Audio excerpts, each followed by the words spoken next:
Assalamualaikum warahmatullahi wabarakatuh. Perkenalkan, nama saya Rizka Putralia dan di samping saya ada Mas Ahmad Amar Fahrozi. Dan di sini kami akan membuat podcast.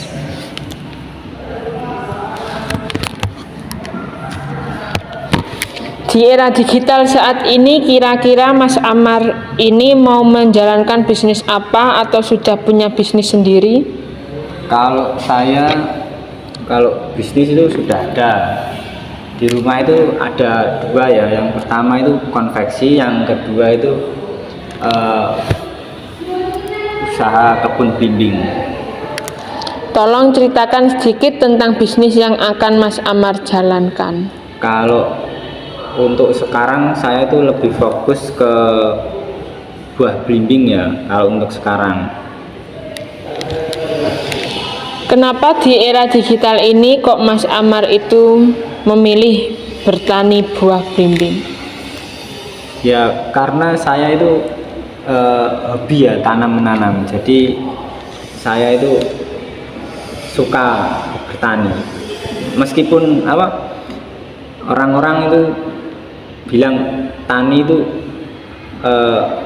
pekerjaannya orang lama. Kalau orang modern kan kerjanya itu kayak di kantor duduk-duduk. Tapi saya itu lebih senang tuh bertani ya.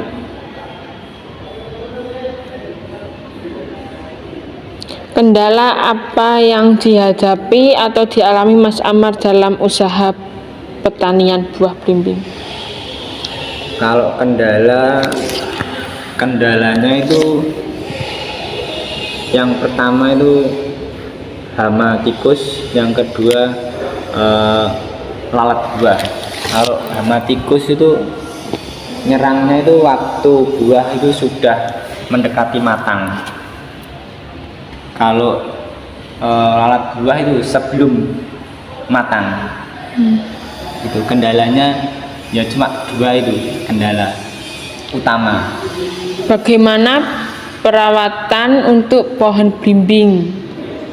Kalau perawatan sama seperti tanaman yang lain ya, kita rawat perawatan pohon, terus penyiraman sama pemupukan. Kalau perawatan pohon itu merawatnya itu setiap habis panen dirawat, dipotong batang yang tidak produksi itu dihilangkan, disisakan batang yang masih produksi. Yang ketiga kan penyiraman. Kalau penyiraman itu biasanya kalau musim kemarau seminggu sekali. Kalau musim hujan itu tergantung cuaca. Kalau misalkan sudah 3 minggu enggak hujan, itu disiram.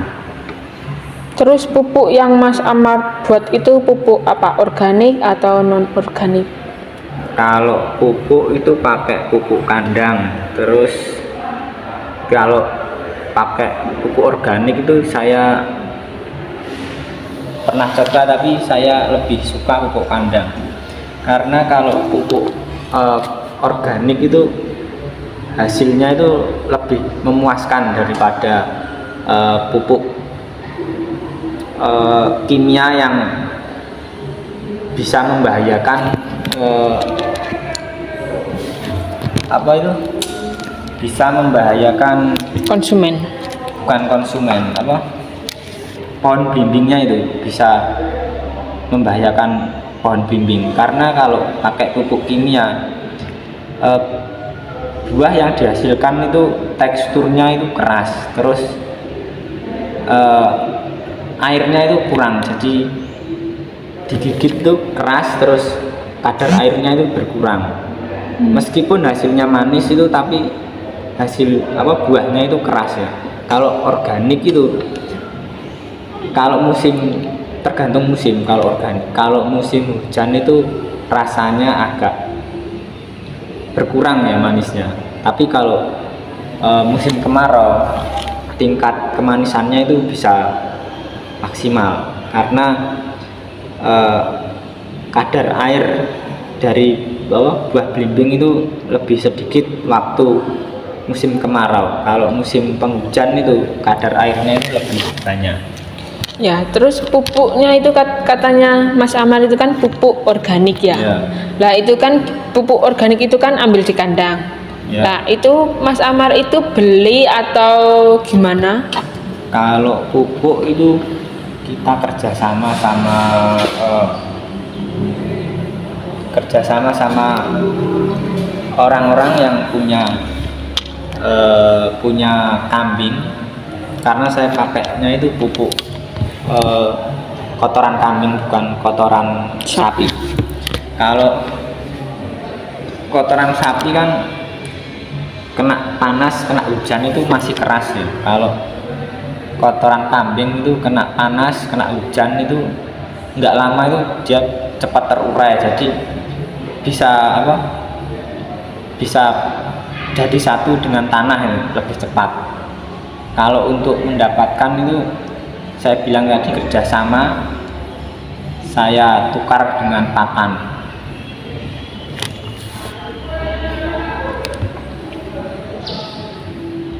Dalam bertani buah belimbing yang dijalankan Mas Amar, tolong ceritakan bagaimana proses dari awal sampai belimbing siap dipasarkan. Yang pertama itu awal pasti proses bunga ya, terus dari bunga itu sudah berbentuk buahnya. Kalau apa bahasanya, pentil ya, apa ya namanya? Ya, masih kecil gitu. Masih kecil itu. Terus tahap pembungkusan, kalau sudah waktunya dibungkus. Terus yang terakhir yang selanjutnya itu habis dibungkus penyiraman rutin. Setelah dibungkus penyiraman rutin itu tunggu sampai waktu panen selama 40 hari. Nah, yang pertama itu kan dari bunga, awal berbunga sampai siap dibungkus itu kurang lebih 1 bulan baru bisa dibungkus. Terus kalau mau dibungkus itu ya nggak semuanya itu dibungkus, harus disortir satu persatu ya, dilihat ada yang kena hama lalat buah apa enggak.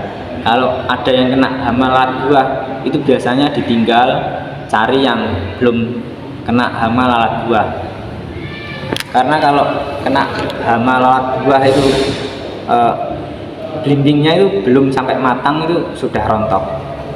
Jadi harus ditinggal. Kalau dibiarkan nanti sama aja rugi ya. Kayak sudah dibungkus, terus dibungkus tuh dia rontok di dalam, terus waktu pemanenan tuh dapatnya zong. Jadi ditinggal, cari yang belum terkena hama lalat buah. Terus setelah selesai dibungkus, yang selanjutnya itu ditunggu sampai 40 hari. Selama 40 hari itu rutin setiap minggunya itu penyiraman. Kalau musim kemarau, kalau musim penghujan tergantung ada hujan apa enggak. Kalau enggak ada ya disiram, kalau ada ya enggak usah. Nah, itu kalau penyiramannya itu pakai air aja atau dikasih nutrisi atau gimana? Kalau pengairan itu cuma pakai air, tapi jumlah penyiramannya itu banyak ya, kayak sampai basah semua becek gitu kalau untuk penyiraman. Jadi nggak pakai tambahan apa-apa ya kalau penyiraman, cuma pupuk itu aja. Oke, kalau begitu cara pemasaran atau teknis marketing yang digunakan itu seperti apa? Kalau teknik pemasarannya itu masih manual ya, pertama masih manual, masih dijual ke pengepul biasa gitu. Masih istilahnya masih tradisional teknik pemasarannya itu. Yang pertama kali saya gunakan. Terus lama-kelamaan kok belimbing yang saya hasilkan itu ya Banyak. ya malah melimpah ya. Jadi pengepulnya itu nggak sanggup untuk ngambil semua. Jadi saya berinovasi untuk gimana caranya belimbing ini bisa laku semua. Saya punya ide, saya foto, saya posting di Facebook. Ini ada belimbing hari ini misalkan sekian dus gitu. Terus kok ada yang minat, saya inovasikan ke ke digital lah. Jadi yang pertama itu saya manual, pemasarannya itu masih tradisional ya. Yang kedua itu setelah hasilnya melimpah itu kok sisanya itu banyak, jadi saya nggak mau rugi kan ya. Saya posting supaya nggak rugi-rugi banget gitu. Lah kan biasanya saat dikirim ke pengepul untuk dikirim ke sana kan biasanya kan di ada idus ya.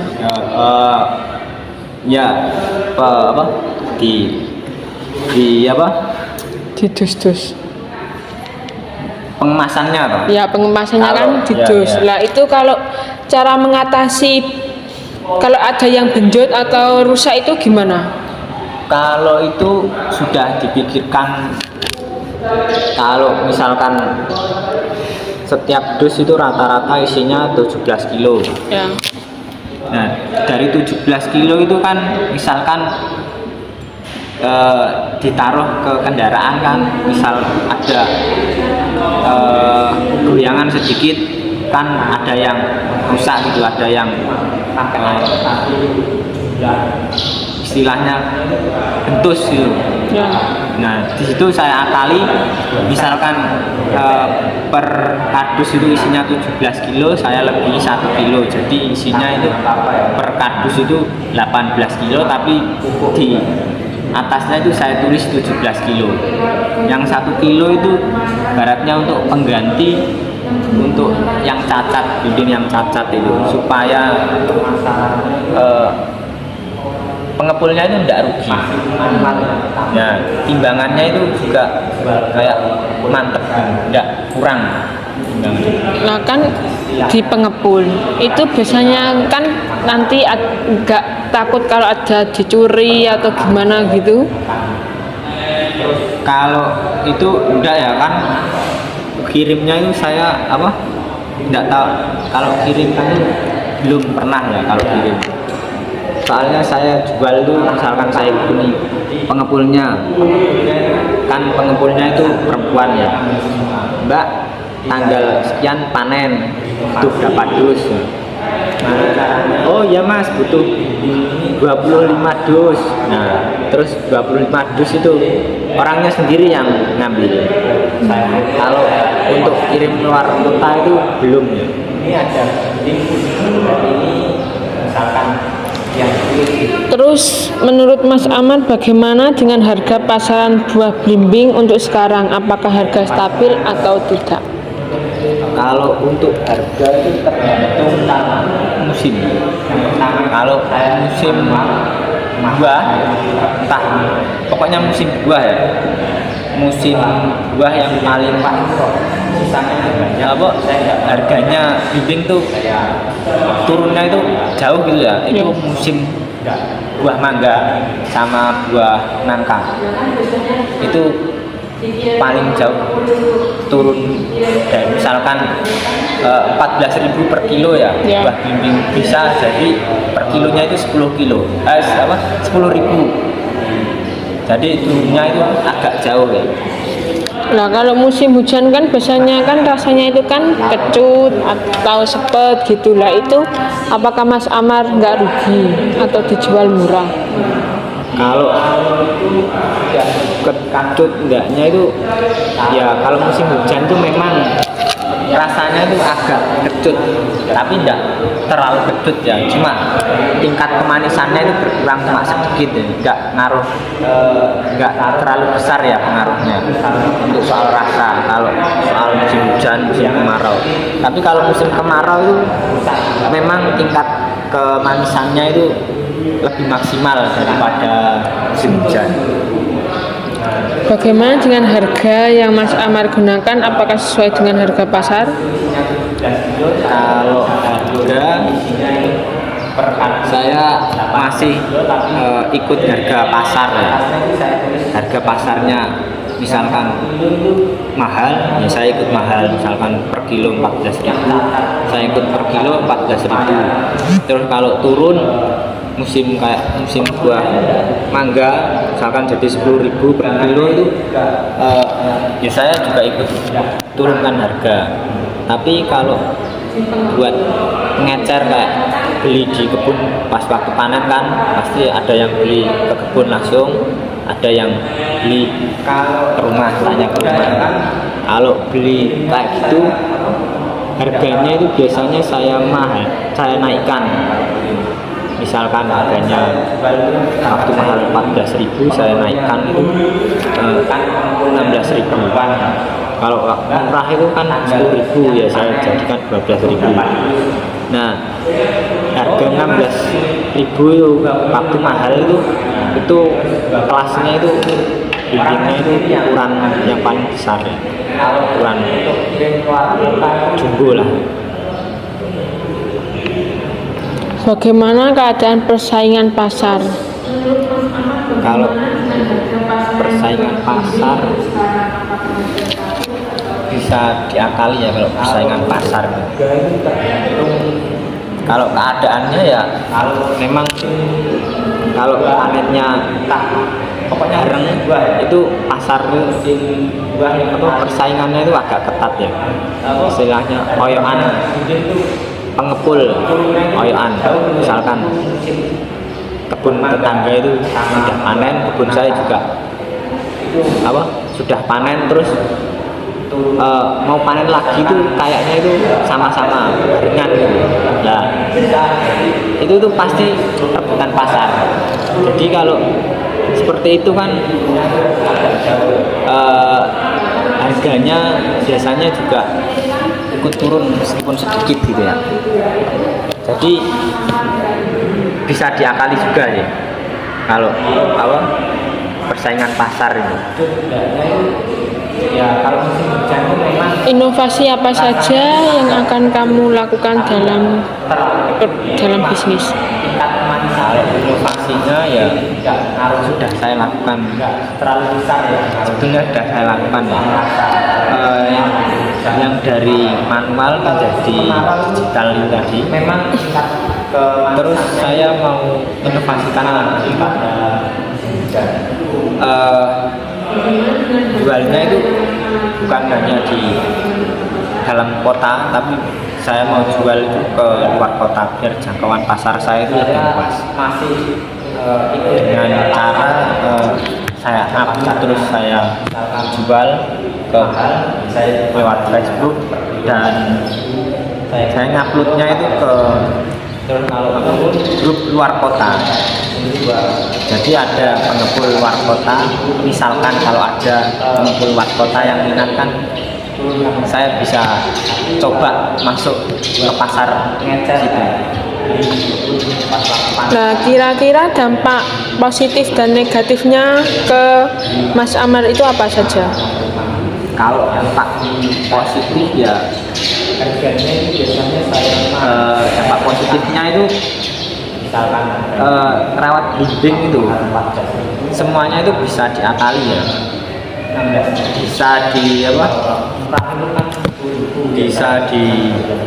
diakali.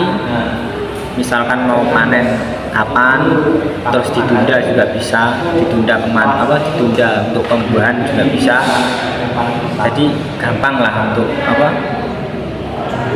ngatur perawatannya itu positifnya ya. Kalau dampak negatifnya itu ya hama, sulit untuk menghilangkan hama sama kalau musim buah mangga itu harganya itu turun. Nah, saya mau cari ide tapi belum ketemu ya. Gimana caranya waktu musim buah mangga sama buah nangka itu harganya itu masih stabil. Oke, cukup sekian dari podcast kami. Wassalamualaikum warahmatullahi wabarakatuh.